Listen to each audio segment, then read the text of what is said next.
The hourglass is already tilting. 10 Stoic principles forged by men who already looked at death. You are going to die. Not someday. Not in some soft abstraction that gets filed away in the back of the skull with the rest of the philosophical problems that exist for everyone except you. Actually, sooner than your current behavior suggests, later than your fear insists. And at a precise moment, neither your optimism nor your dread is qualified to predict. And if you're honest with yourself, and I am asking for a specific kind of honesty, the kind that does not perform honesty for an audience, because an honest person would be embarrassed to perform it, you already know this. You have known it for years. You have carried it around in the back of your skull the way you carry a piece of furniture that was in the apartment when you moved in and that you keep meaning to haul to the curb. And yet, you have spent the bulk of your conscious hours arguing with drivers who do not know your name, refreshing the same screen for hits of input that satisfy nothing and exhaust everything. Replaying arguments with people who have already forgotten the conversation entirely. Avoiding the hard conversations that would actually move the needle. Chasing outcomes that were never yours to chase.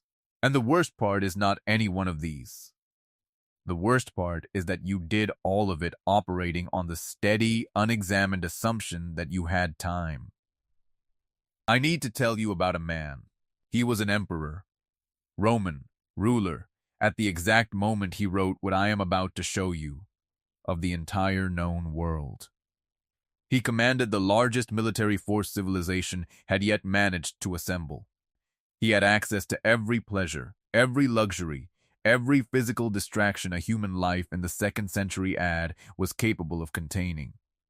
And every night, after the last petitioner had been shown out, and the war dispatches had been folded and set aside, and his slaves had quietly closed the doors of his private study, he sat alone with no weapon in his hand but a piece of charcoal and a piece of parchment, and he wrote. Not to his generals, not to his rivals, not to the Senate that feared him, or the provinces that revered him, to himself. About how to be a better man, about how to think more clearly and react more slowly and give less of himself to the trivial and the temporary and the loud. About how to stop wasting the hours he had been given. That man was Marcus Aurelius. And the philosophy he practiced every night in pages he never intended any other human being to ever read was called Stoicism. It was not invented for emperors. It was not built for the comfortable. It was forged in the minds of men who had lost everything and still, by some stubbornness of the spirit, refused to lie down. A slave whose leg had been deliberately broken by his own master to settle an argument about the reach of ownership. A senator exiled twice to a barren rock at the edge of a continent who continued writing letters that are still being read 2,000 years later. What you are about to hear is not motivation. Motivation fades by Tuesday. What you are about to receive is something older, sharper, and considerably more dangerous to the particular shape your life has quietly assumed without your consent. These are 10 Stoic principles, not repackaged quotes, not feel-good affirmations, actual weapons of the mind, tools that, when you understand them fully, when they sink past the surface into the place where you actually make decisions, will change the way you move through the world. Forever. Don't skip. Don't rush. Because the moment you almost skip is probably the moment that was made for you. Lesson 1. The line drawn around the foot of the king. In 168 BC, the Roman Republic sent a single ambassador to a Seleucid king named Antiochus IV. This king had invaded Egypt and was, on that morning, inches away from annexing it. The ambassador, a man named Gaius Popilius Linus, arrived alone. No army at his back, no weapon in his hands, no fleet visible on the horizon. He walked into the king's camp, handed Antiochus a scroll demanding he withdraw from Egypt, and waited for an answer. The king, who had an army around him and a throne under him and every earthly reason to take his time, said he needed to think about it. And Linus, in front of the king and his staff and his generals and the entire apparatus of an eastern army, drew a circle in the dust around the king's feet with his walking stick, and he said, with the calm of a man who knew exactly how brief the window was and had no intention of letting it close. Give me your answer before you step out of this circle. And Antiochus, who had an army at his back and an empire under him and every reason to ignore the request of an ambassador standing alone in his own tent, withdrew from Egypt. Linus had no power over what the king would decide. He had no control over whether Egypt would fall or survive. He had no leverage on the politics of the Eastern court. What he controlled was singular: his own clarity, his own courage, his own action in that exact moment. And it was enough to shift the entire geopolitical reality of the ancient Mediterranean and to keep an entire civilization from being erased. This is the first and most foundational principle of Stoicism. What Epictetus, that broken-legged slave who rose to become the greatest teacher of his age, called the dichotomy of control. He wrote it plainly in the Enchiridion. Some things are within our power, and some things are not. Within our power, opinion, motivation, desire, aversion, and, in a word, whatever is of our own doing. Not within our power, our body, our reputation, the actions of others, and in a word, whatever is not of our own doing. This sounds simple. It is not. Epictetus was not a senator. He was not a philosopher working in a comfortable lecture hall with a guaranteed salary and a pension. He was a slave. He was legally owned by another man. His freedom of movement, his ability to leave, his very body itself, none of it was his.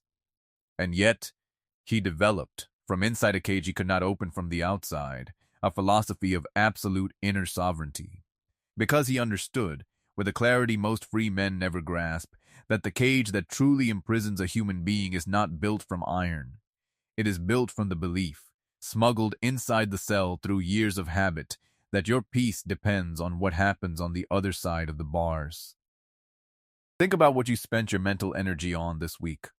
Someone who did not respond the way you hoped. A result you could not control.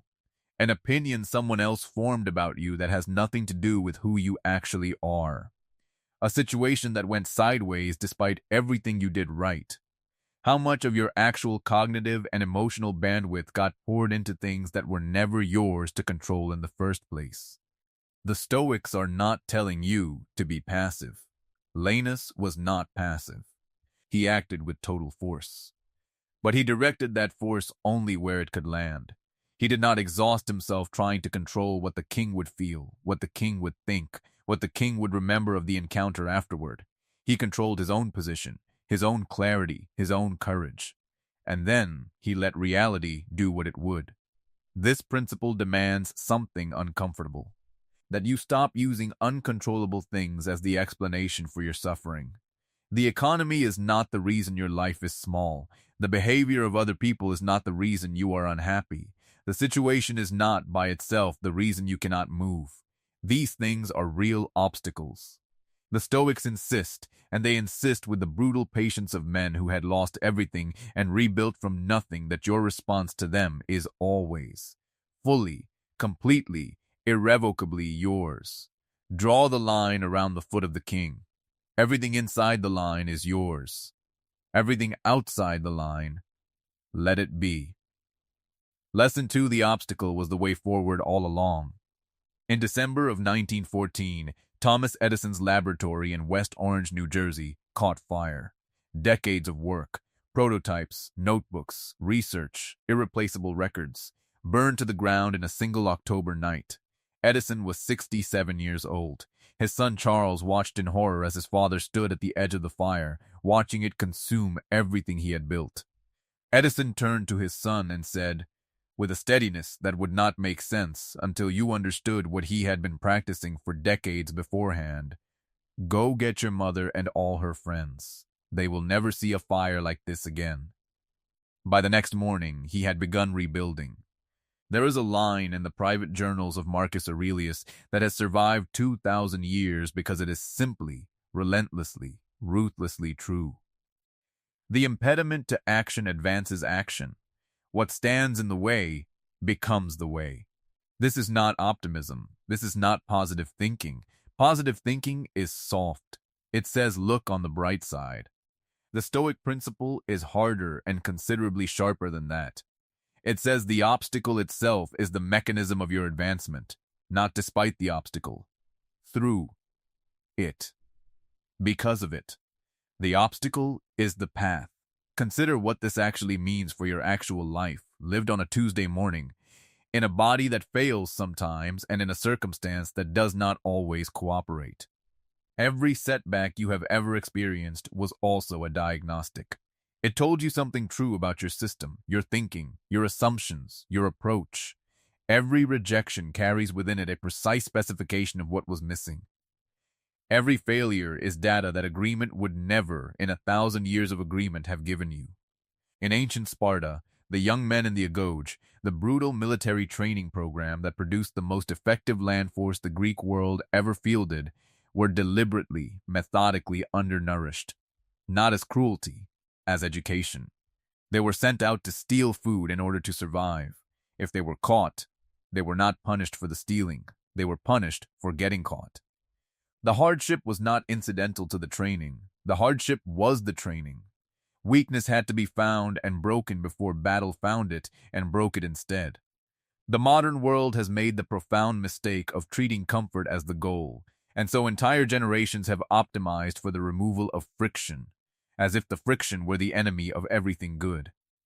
And in doing so, they have quietly optimized themselves out of the very experiences that would have made them capable of meeting the only kinds of difficulty that actually matter. Seneca wrote to his friend Lucilius, in a letter that is still being read more than 2,000 years later, "It is not because things are difficult that we do not dare. It is because we do not dare that they are difficult." The obstacle in front of you right now, whatever it is not evidence that you are in the wrong place. It is evidence that something real is being demanded of you. The question the Stoics ask is not, how do I get around this?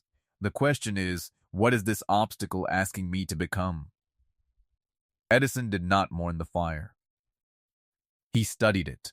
And within 3 weeks he had produced a working replacement of the prototype that had taken years to build. The obstacle had clarified his thinking in a way that undisturbed success never could. Lesson 3, the mind is not your ally until you train it. In 49 BC, Julius Caesar stood at the southern bank of the Rubicon River in northern Italy. Roman law was absolute. No returning general could cross the Rubicon with his army intact. To do so was to declare, in a single irreversible gesture, war on the Republic itself.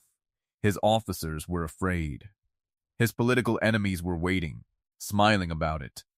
His own private advisors urged caution, urged delay, urged the strategic merit of waiting for a better moment. Caesar sat with the weight of that decision for what may have been a single day or possibly only a few hours. He could feel the fear. He could hear every voice whispering, with the confident falseness of voices that have never been tested at this altitude, telling him to turn back. And then he crossed. What made that moment possible was not the absence of fear.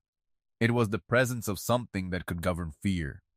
The Stoics understood something that modern neuroscience is only now beginning to confirm with the kind of imaging equipment that would have staggered Marcus Aurelius and that Epictetus would have regarded with the specific kind of amused patience he reserved for unnecessary demonstrations. The untrained mind is not a neutral instrument. It is a machine that has been evolutionarily optimized for threat detection, for social comparison, for the amplification of negative experience, and for the production of low-grade dread that has no actual correspondence to any present danger.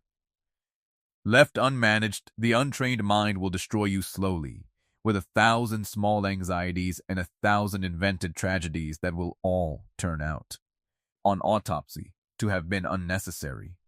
Marcus Aurelius wrote, in the same private journal he never intended anyone to read, "You have power over your mind, not outside events. Realize this, and you will find strength." But here is what people routinely miss when they read that line. He was not stating a settled fact he had personally finished working through. He was writing a reminder to himself, because he too struggled. He too had mornings where the bed felt easier than the throne. He wrote in his journal, on a morning that reads as though it could have been his own, resist the temptation of going back to sleep. He was a man in active combat with the gravitational pull of his own comfort. The discipline of the Stoic mind operates on a specific, identifiable principle. Impressions, the automatic interpretation your mind places on events in the first half-second after they happen, are not the same thing as reality. When you receive bad news, your mind generates an impression. This is catastrophic. When someone criticizes you, your mind generates an impression. I am inadequate. When a plan fails, your mind generates an impression.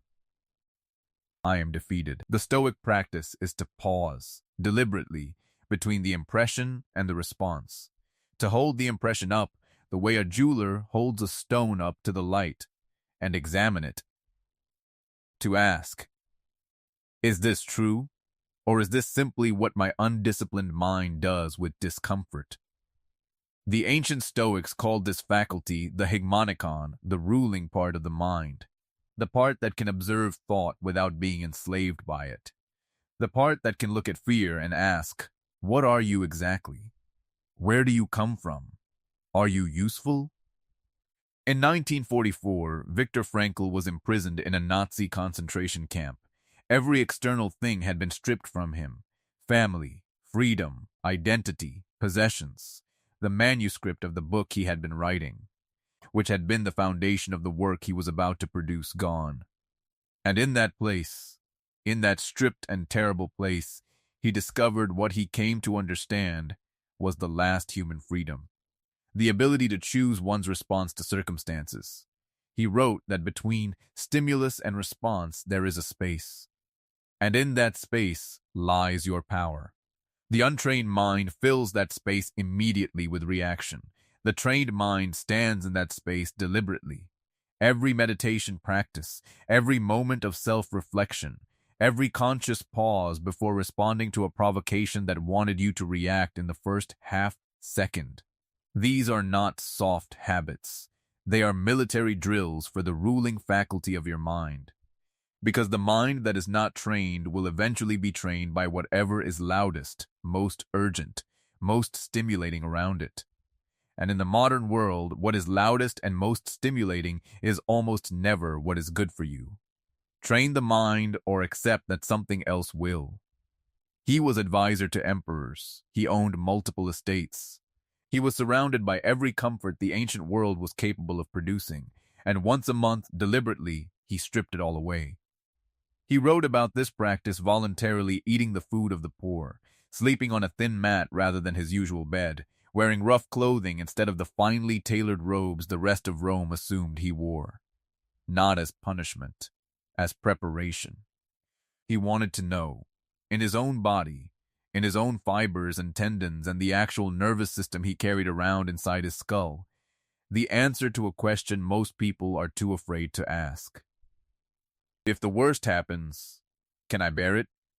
He found that the answer was yes. And that answer gave him something no amount of wealth could have purchased: the freedom from the constant, corrosive, background fear of losing what he had.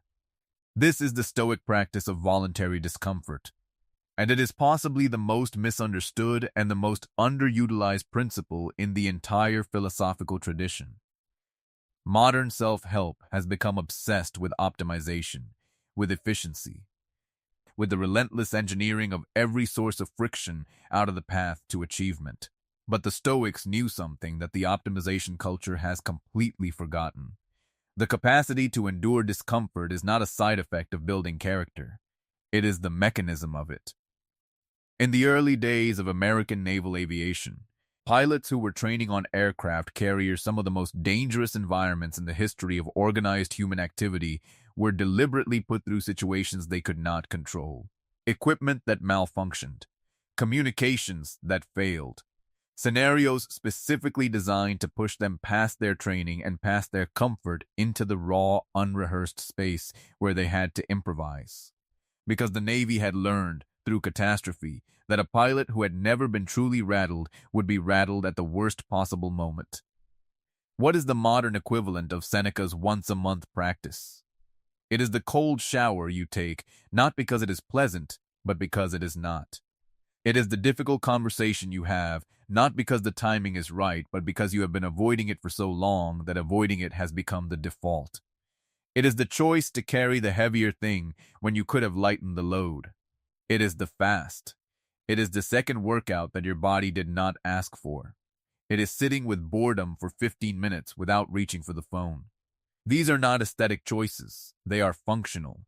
Every time you choose the harder option when the easier one was available, you are building a specific kind of strength. The strength of knowing in your bones that you can handle more than comfort has ever allowed you to discover. And that knowledge changes everything about the way you move through the world. You stop being afraid of loss because you have already practiced living without the specific comfort you are worried about losing. You stop being afraid of failure because you have already practiced, at low stakes, the muscle that failure would have demanded you use at high stakes.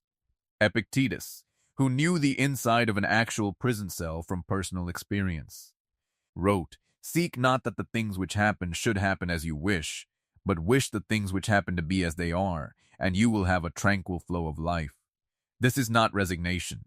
This is the product of a man who has tested himself against reality enough times to trust, in his own body, that he can meet whatever reality brings. Do the voluntary hard thing before life makes it involuntary. Lesson 5: Virtue is the only currency that holds. In 399 BC, Socrates was given a choice. He had been convicted by the city of Athens, the city he loved, the civilization he had spent his entire life serving, on charges of corrupting the youth and of impiety. The sentence was death. But his friends and his students had arranged his escape. They had bribed the right people. The prison door could be opened. He could leave. He could live. He could simply walk out into the night and continue his life in exile, in another city, under another name, with everything still intact except his willingness to be erased by the place that had made him. He refused. He drank the hemlock. He died in the city that killed him, because to live by escaping would have been to contradict everything he had spent his entire life teaching. A man who preaches virtue cannot purchase his own continued life with the abandonment of it. That, more than anything else in the history of recorded philosophy, is what virtue meant to the Stoics. The Stoics built their entire philosophical system on a single uncompromising claim: virtue is the only true good, not wealth. Crassus was the wealthiest man in Rome and died in a foreign desert when melted gold was poured down his throat by his enemies, not power.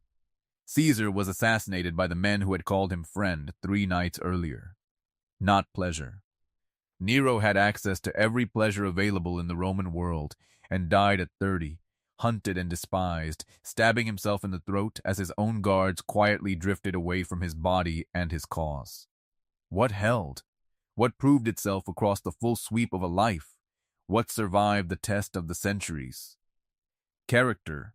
The Stoics had to study character. The alignment between what you believe and what you do. The consistency of conduct when no one is watching, and when it costs you something real.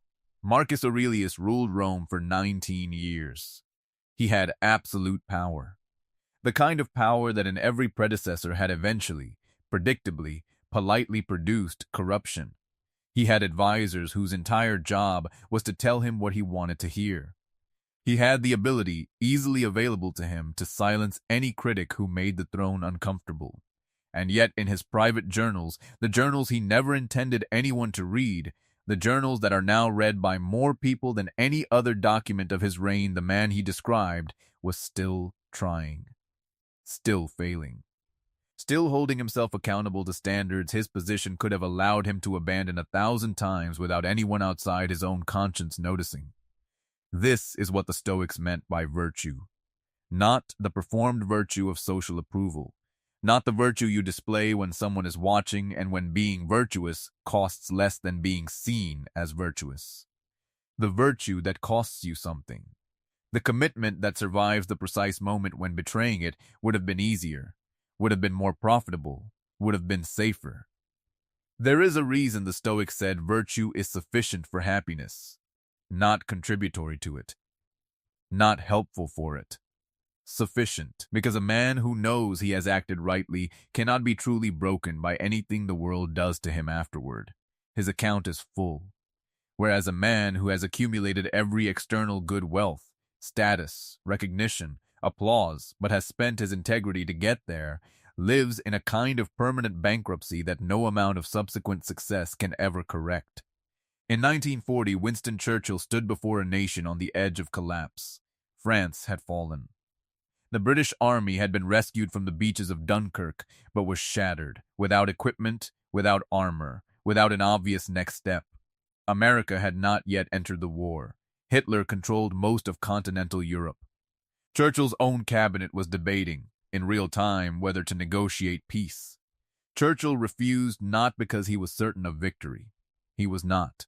He refused because he believed there were positions from which no recovery was possible, and that surrender was one of them. Virtue, even at catastrophic cost, was the only currency with any real value in that moment. What are you trading your integrity for right now, and how much does the compounded cost actually run? The Stoics ask you to run that calculation honestly.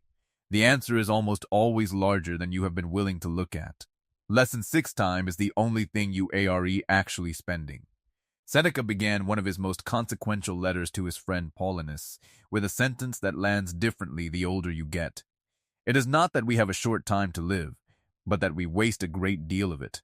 He was writing to a man who served as the prefect of grain supplies for the city of Rome, an important bureaucratic post, perpetually busy, perpetually overwhelmed with the administration of an empire that ran in significant ways on his daily decisions. And Seneca's message to him was essentially this: you are not busy. You are distracted. And there is a difference. The difference is not small. The difference is, in fact, the whole of a life.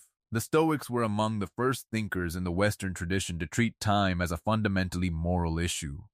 Not just a resource to be managed, the way money is a resource to be managed, a trust to be honored, because time is the actual material from which your life is made, not metaphorically. Literally, every hour you spend is an hour of your finite existence given to whatever you have chosen, or more often drifted into giving it to. In the 1890s, a young Frederick Winslow Taylor began a series of experiments on factory floors in Pennsylvania that would change the way the entire modern world thought about work.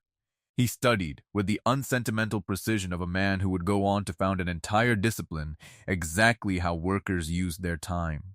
The movements, the pauses, the wasted motions. He found that the average worker spent enormous amounts of their working hours on activity that produced nothing at all. He called it soldiering. The efficiency movement he launched from that observation eventually transformed industrial civilization. But Taylor studied factory time. The Stoics studied lifetime. And their findings, if anything, were more disturbing. Seneca cataloged the ways in which people squander their hours. Time given to pleasure without purpose, to worry without action, to busyness without meaning, to the pursuit of things that, when honestly examined, they did not actually want, and to the careful, sustained avoidance of any reckoning with the way they are actually living.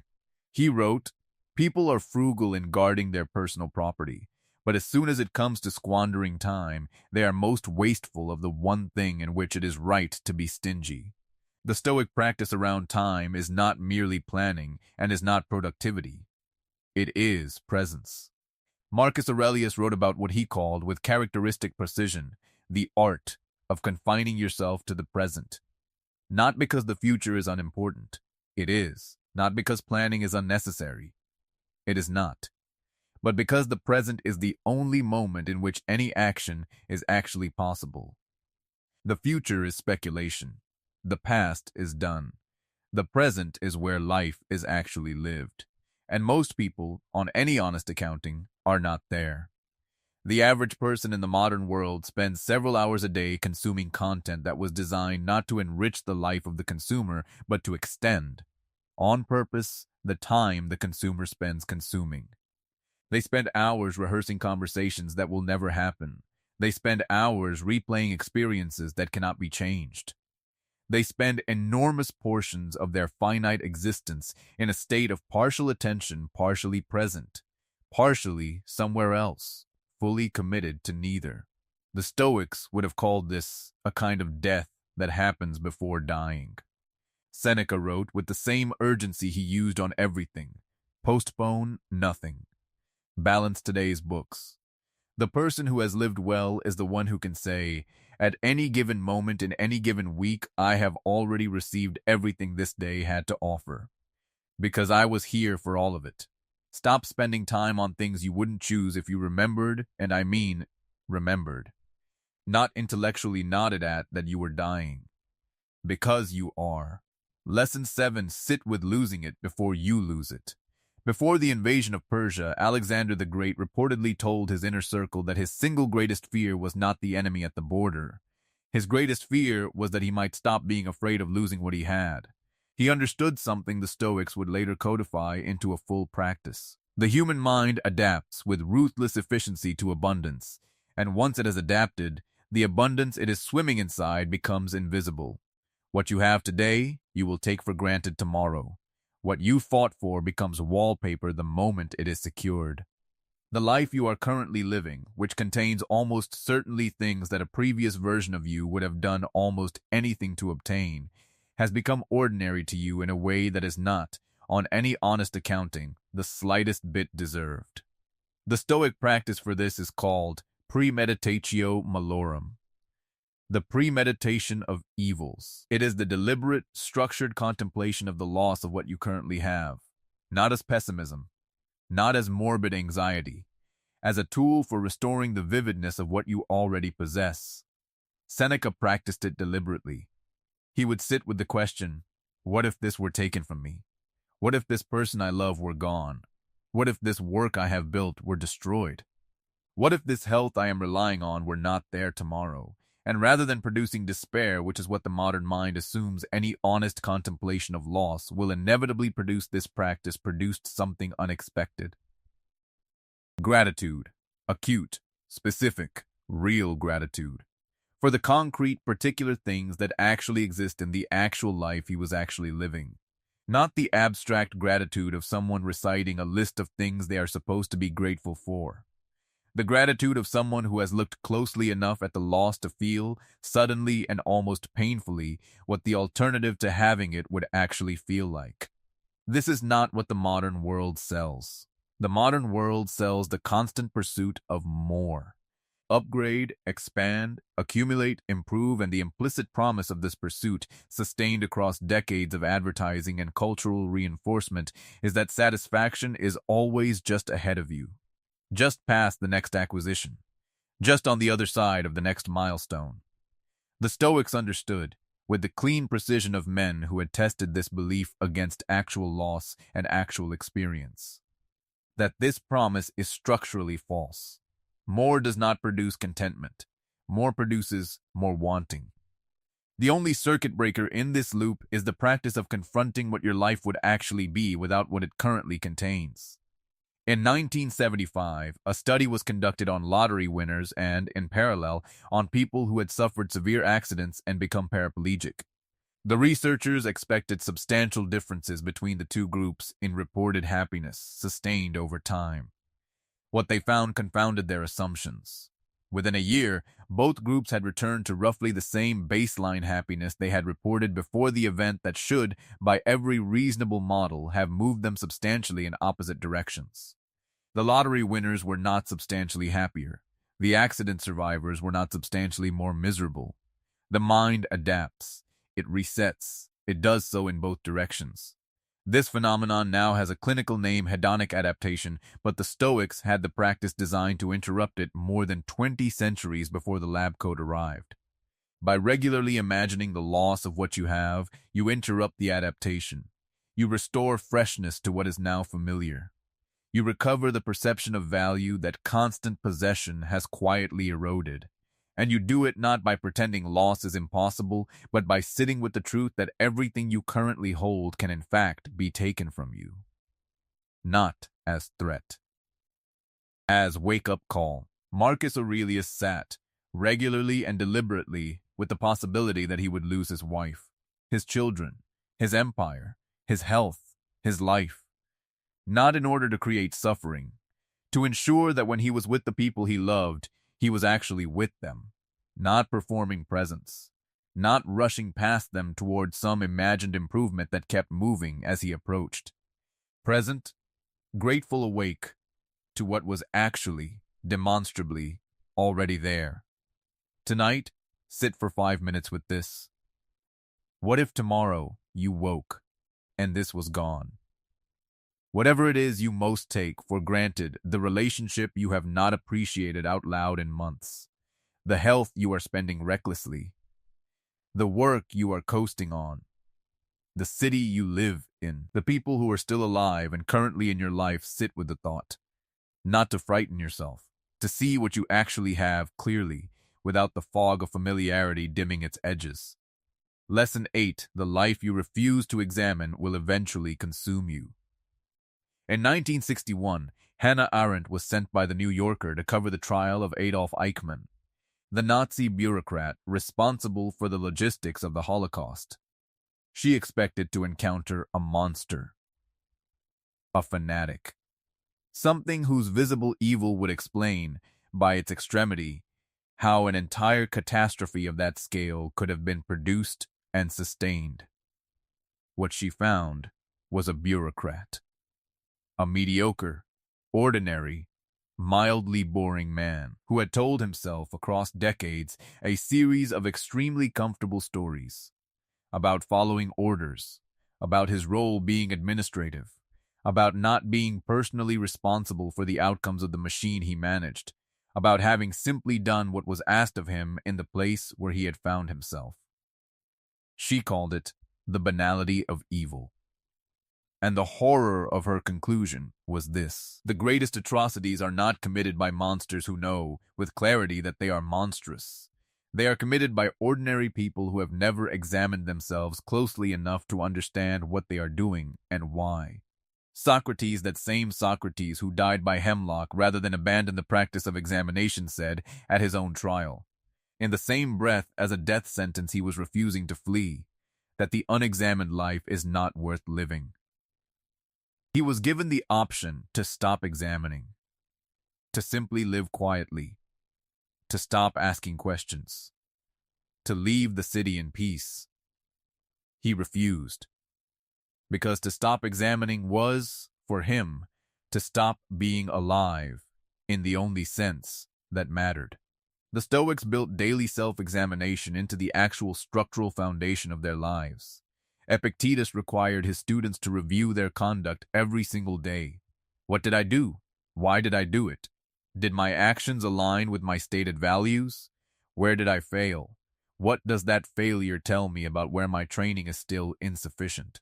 Seneca described his own nightly practice with an intimacy that reads, 2,000 years later, like a man talking about something that mattered more to him than the day's business had. When the light is put out, and my wife has at last fallen silent, I examine my entire day and go back over what I have done and said, hiding nothing from myself, passing nothing by.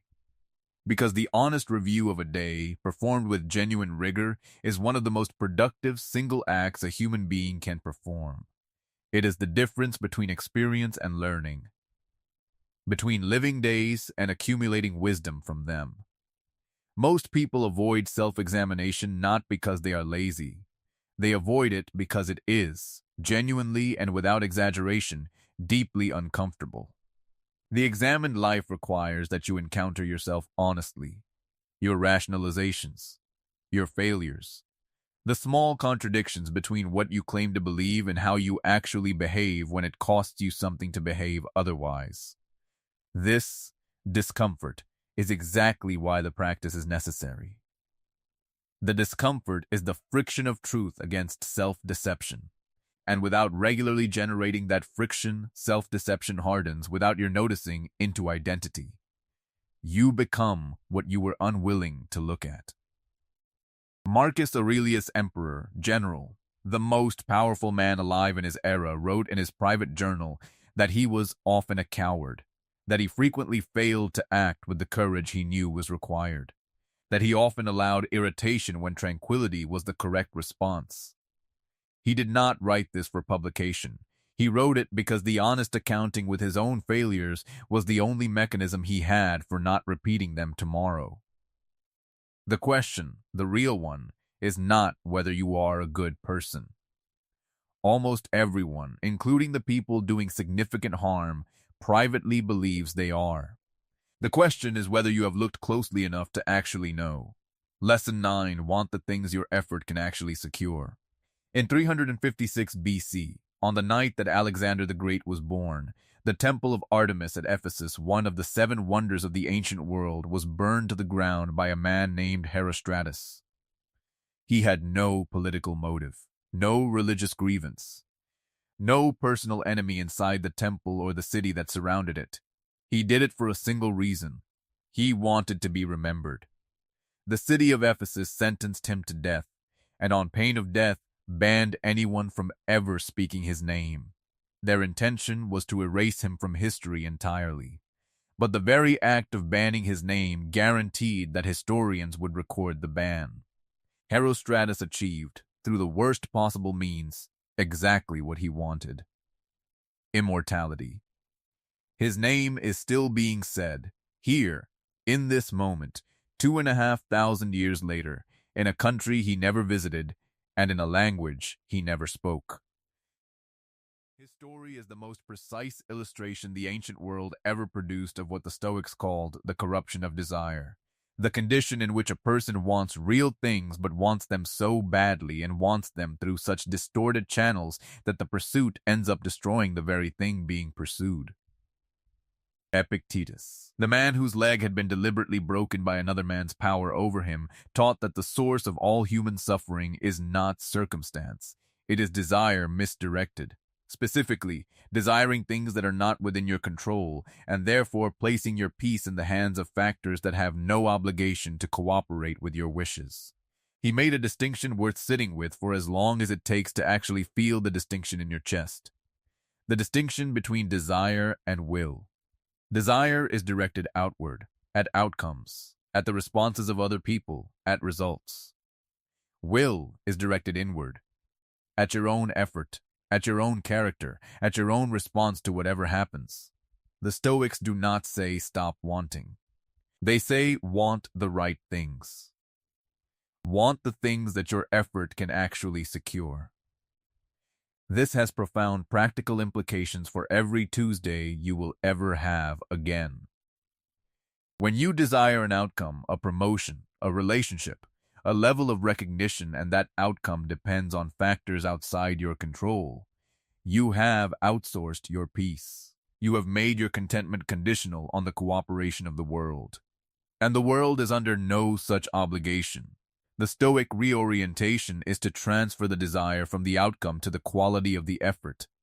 Not I will be happy when I have succeeded, but I will direct my full effort and I will act with integrity and I will be at peace with whatever results that effort produces.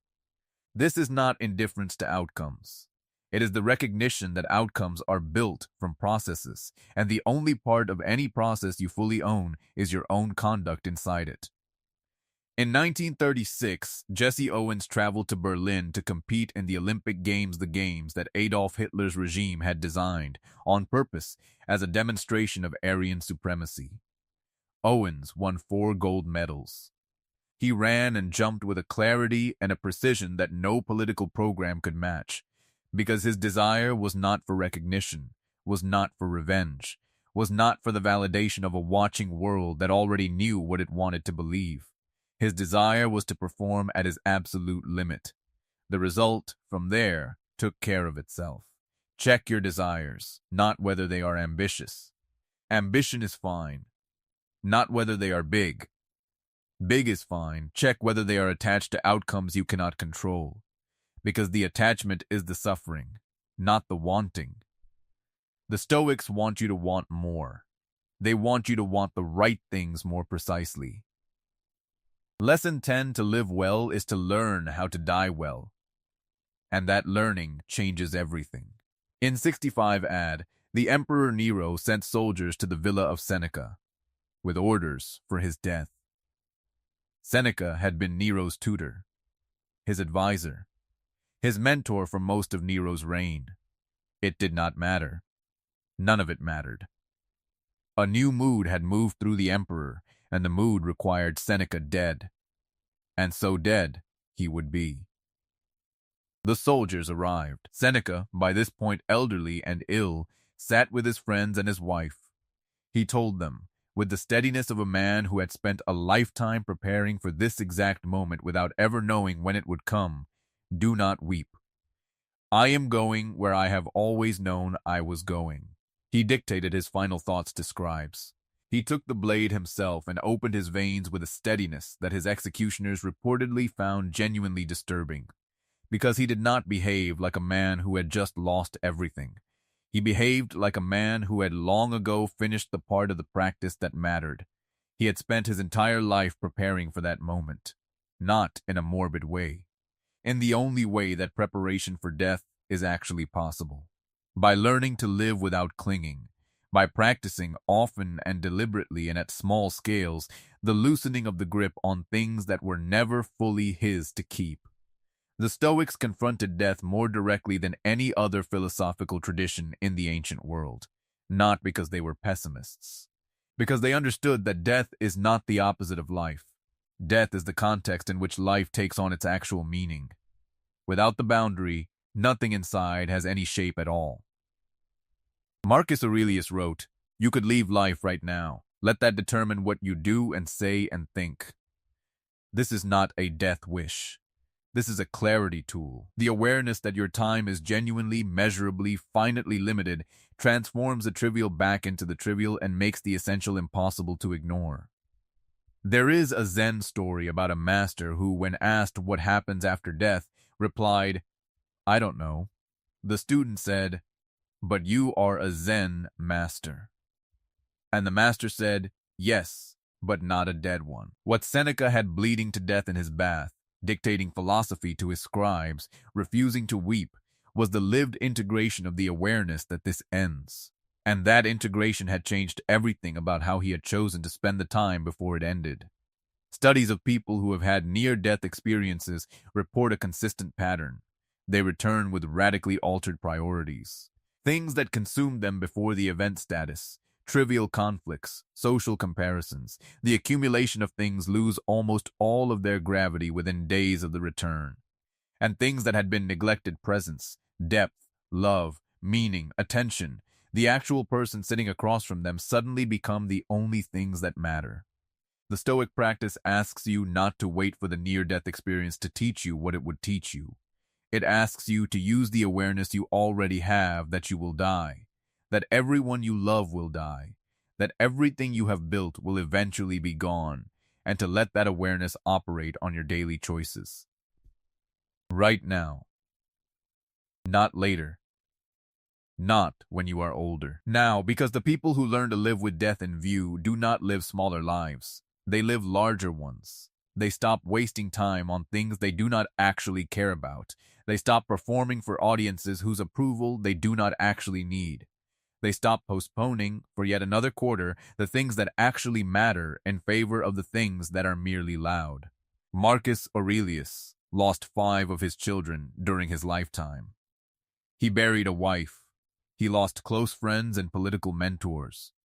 He watched an empire he was responsible for struggle against plague, against foreign wars, against internal dissolution that no single emperor could have halted. And through all of it, through every private loss and every public catastrophe, he continued to write, to lead, to hold himself accountable, in his own private journal, to the philosophy he was practicing. Not because it was easy. It was not. Not because the losses were small. They were not.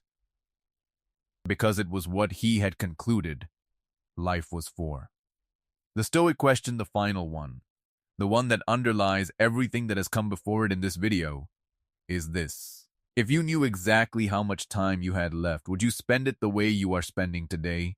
If the answer is no, and I suspect For most of you, it is no, then nothing you have heard or watched or thought today matters as much as what you do with that answer next. The thread. 2,000 years ago, men who had lost everything, slaves, exiles, soldiers, emperors who had outlived most of their own children, sat with the question of how to live. They did not have the answer perfectly, neither do we. But they built something that has survived every empire that tried to replace it, every ideology that claimed to supersede it, every century that was certain it had found something better. Stoicism survived because it is not built on what changes. It is built on what does not. The mind can be trained, or it can be abandoned to whatever is loudest around it.